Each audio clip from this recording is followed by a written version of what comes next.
Bien, bonjour, pour cette chronique de jurisprudence, je voudrais vous commenter un arrêt de la Cour d'appel de Douai du 4 juillet 2013.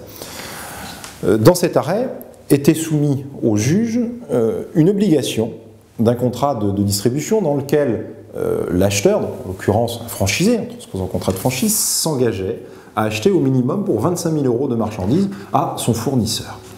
C'est donc finalement une clause d'achat minimum, de commande minimum. Elle est assez classique dans les contrats de franchise de distribution.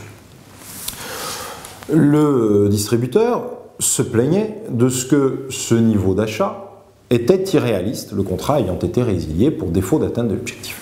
Bien, la Cour d'appel de Douai a rejeté cette demande en estimant que la fixation de ce niveau d'achat constituait une obligation de résultat dans la mesure où elle doit s'analyser en droit en une promesse d'achat. Voilà qui est extrêmement intéressant parce que cela rend très efficace les clauses de fixation d'objectifs d'achat. Il est donc tout à fait important de s'assurer que la rédaction de sa clause constituera bien à l'analyse une promesse d'achat d'une quantité minimum de marchandises.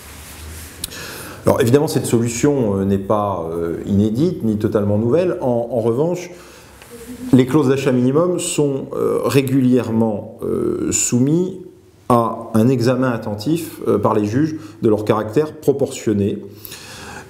Donc, cet arrêt, compte tenu du caractère extrêmement lapidaire de son attendu et du dispositif, est intéressant parce qu'il semble marquer un durcissement du régime de l'examen de ces clauses par la jurisprudence.